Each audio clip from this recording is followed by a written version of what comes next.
Είναι το μεγαλύτερο ένιγμα στην ιστορία της αρχαιολογίας, ένα μυστήριο που κρατάει πάνω από 2.000 χρόνια.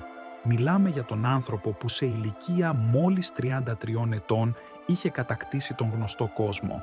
Τον βασιλιά που λατρεύτηκε σαν θεός από την Ελλάδα μέχρι την Ινδία, τον Μέγα Αλέξανδρο. Κι όμως αυτός ο άνθρωπος που άλλαξε τον ρου της ιστορίας σήμερα είναι αγνοούμενος.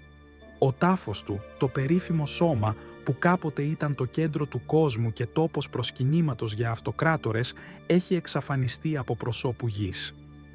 Πού βρίσκεται πραγματικά ο Μέγας Αλέξανδρος? Είναι θαμμένος στα υπόγεια της σύγχρονης Αλεξάνδρειας? Αναπαύεται στην έρημο της Σίβα όπως επιθυμούσε? Μήπως η σωρός του βρίσκεται στη Βενετία κάτω από τη μύτη εκατομμυρίων τουριστών? Ή μήπως τελικά επέστρεψε κρυφά στην πατρίδα του, τη Μακεδονία? Σήμερα, στο Γνώση και Κόσμος, θα ανοίξουμε το φάκελο της χαμένης σωρού και θα εξετάσουμε όλα τα σενάρια. Ετοιμαστείτε για ένα ταξίδι στο χρόνο, γεμάτο ίντριγκες, πολιτικά παιχνίδια και χαμένα μυστικά. Όλα ξεκινούν το 323 π.Χ. στη Βαβυλώνα. Ο Αλέξανδρος αφήνει την τελευταία του πνοή. Η αυτοκρατορία του παραλύει. Αμέσως μετά τον θάνατό του, δεν ξεκινά μόνο η μάχη για τη διαδοχή, αλλά και η μάχη για το σώμα του. Στον αρχαίο κόσμο, όποιος κατήχε τη σωρό του βασιλιά, κατήχε και το σύμβολο της εξουσίας. Ήταν η απόλυτη νομιμοποίηση. Οι στρατηγοί του ετοιμάζουν την πιο ακριβή και εντυπωσιακή νεκροφόρα που φτιάχτηκε ποτέ. Οι αρχαίες πηγές, όπως ο Διόδωρος ο Σικελιώτης, μας λένε ότι χρειάστηκαν 2 ολόκληρα χρόνια για να κατασκευαστεί. Φανταστείτε μια χρυσή άμαξα, στολισμένη με πολύτιμους λίθους, την οποία έσερναν 64 ημίωνοι. Ήταν ένας κινούμενος ναός. Ο προορισμός ήταν αρχικά η Μακεδονία, η Αιγές, για να ταφεί δίπλα στους προγόνους του. Όμως, καθώς η πομπή διέσχιζε τη Συρία, ο Πτολεμαίος, ο στρατηγός που είχε πάρει την Αίγυπτο, έκανε την κίνηση ΜΑΤ. Με το στρατό του απήγαγε ουσιαστικά τη σωρό. Δεν ήταν μια απλή κλοπή. Ήταν η μεγαλύτερη πολιτική πράξη της εποχής. Ο Πτολεμαίος ήξερε ότι αν έθαβε τον Αλέξανδρο στην Αίγυπτο, θα γινόταν ο μοναδικός αληθινός διάδοχός του. Αρχικά τον μετέφερε στη Μέμφυδα. Λίγα χρόνια αργότερα, το σώμα μεταφέρθηκε στη νέα πρωτεύουσα, την Αλεξάνδρεια. Εκεί χτίστηκε το περίφημο σήμα ή σώμα. Ένα μεγαλοπρεπές μαυσολείο που βρισκόταν στο σταυροδρόμι των κεντρικών λεωφόρων της πόλης. Για αιώνες, ο τάφος ήταν ορατός και προσβάσιμος. Δεν ήταν μυστικό. Ήταν το νούμερο 1 αξιοθέατο της Μεσογείου. Μάλιστα, έχουμε αναφορές για διάσημους επισκέπτες που αποδεικνύουν ότι ο Αλέξανδρος ήταν εκεί. Ο Ιούλιος Καίσαρας επισκέφθηκε τον τάφο το 48 π.Χ. και συγκινήθηκε τόσο πολύ που δάκρυσε. Ο πρώτος Ρωμαίος αυτοκράτορας, ο Οκταβιανός Αύγουστος, πήγε να τον προσκυνήσει μετά τη νίκη του στο Άκτιο. Λέγεται μάλιστα πως όταν οι ιερείς του πρότειναν να δει και τους τάφους των Πτολεμαίων, εκείνος απάντησε αλαζονικά: «Ήρθα να δω βασιλιά, όχι νεκρούς». Ωστόσο, στην προσπάθειά του να ακουμπήσει το πρόσωπο του Αλεξάνδρου και να του φορέσει ένα χρυσό στεφάνι, έσπασε κατά λάθος ένα κομμάτι από τη μύτη της μούμιας.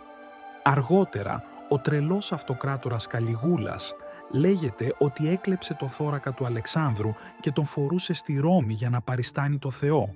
Ο δε Καρακάλας άφησε στον τάφο τον μανδύα και το δαχτυλίδι του. Άρα, ξέρουμε σίγουρα ότι μέχρι και τον 3ο αιώνα μετά Χριστόν, ο Αλέξανδρος ήταν εκεί. Τι συνέβη μετά? Πώς χάνεται ένα ολόκληρο μαυσολείο? Η καταστροφή ήρθε σταδιακά. Πρώτον, φυσικές καταστροφές.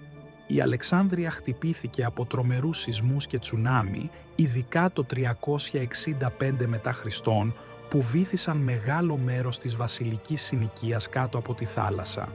Δεύτερον, η άνοδος του χριστιανισμού.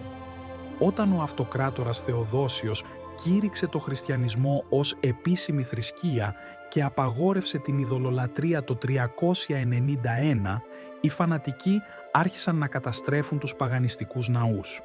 Ο τάφος του Αλεξάνδρου ως σύμβολο θεϊκής λατρείας ήταν ο πρώτος στόχος.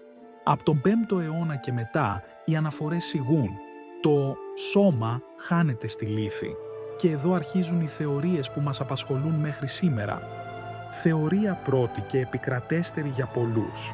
Ο Αλέξανδρος βρίσκεται ακόμα στην Αλεξάνδρεια. Οι έρευνες επικεντρώνονται κάτω από το τζαμί του προφήτη Δανιήλ ή στα λατινικά κημητήρια της πόλης. Υπάρχει μάλιστα μία απίστευτη θεωρία από τον ερευνητή Άντριου Τσάνγκ. Υποστηρίζει ότι όταν οι Βενετοί έμποροι έκλεψαν το σκήνομα του Αγίου Μάρκου από την Αλεξάνδρεια για να το πάνε στη Βενετία, ίσως να μην πήραν τον Άγιο Μάρκο, αλλά τον ίδιο τον Αλέξανδρο. Λέει δηλαδή ότι η μούμια που προσκυνούν σήμερα στη βασιλική του Αγίου Μάρκου στη Βενετία μπορεί να είναι ο Έλληνας βασιλιάς μεταμφιεσμένος σε χριστιανό Άγιο για να γλιτώσει την καταστροφή.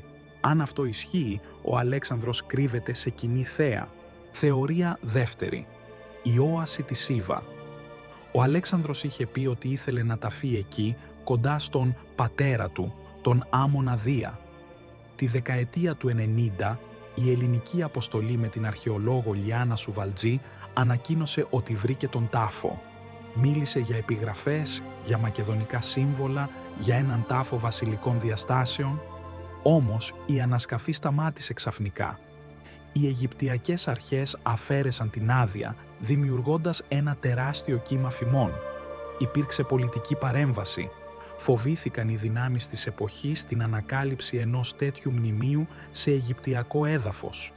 Πολλοί Έλληνες πιστεύουν ακόμα ότι η Σουβαλτζή είχε δίκιο και φημώθηκε. Θεωρία τρίτη. Η επιστροφή στην Ελλάδα. Η Αμφίπολη. Όταν ανακαλύφθηκε ο τύμβος Καστά, ο μεγαλύτερος αρχαίος τάφος που βρέθηκε ποτέ στην Ελλάδα, όλοι κρατήσαμε την ανάσα μας. Το τεράστιο μέγεθος, το μνημειώδες λιοντάρι της Αμφίπολης στην κορυφή, οι σφίγγες, οι καριάτιδες, το ψηφιδωτό της αρπαγής της Περσεφόνης, όλα φώναζαν «Βασιλιάς». Αν και η επίσημη αρχαιολογική άποψη σήμερα κλείνει προς τον Ηφαιστίωνα, τον στενό φίλο του Αλεξάνδρου ή κάποιον σπουδαίο ναύαρχο, το ερώτημα παραμένει. Μήπως ο τάφος ετοιμάστηκε για τον Αλέξανδρο, αλλά έμεινε κενός? Ή μήπως η Ολυμπιάς κατάφερε μυστικά να φέρει τα οστά του γιού της πίσω στη Μακεδονία, μακριά από τους πολέμους των διαδόχων? Το μυστήριο παραμένει άλυτο. Κάθε λίγα χρόνια μία νέα ανακάλυψη έρχεται να ταράξει τα νερά, αλλά ο μεγάλος στρατηλάτης κρατάει καλά τα μυστικά του. Ίσως τελικά να είναι καλύτερα έτσι. Ο μύθος του Αλεξάνδρου δεν χωράει σε έναν τάφο. Βρίσκεται παντού. Εσείς τι πιστεύετε? Ποιο σενάριο σας φαίνεται πιο λογικό? Κρύβεται κάτω από την Αλεξάνδρεια? Είναι ο Άγιος Μάρκος στη Βενετία? Βρίσκεται στη Σίβα ή μήπως επέστρεψε στη γη της Μακεδονίας? Γράψτε μου τη γνώμη σας στα σχόλια, κάντε εγγραφή για να μην χάσετε το επόμενο ιστορικό ταξίδι και μέχρι την επόμενη φορά να αναζητάτε την αλήθεια.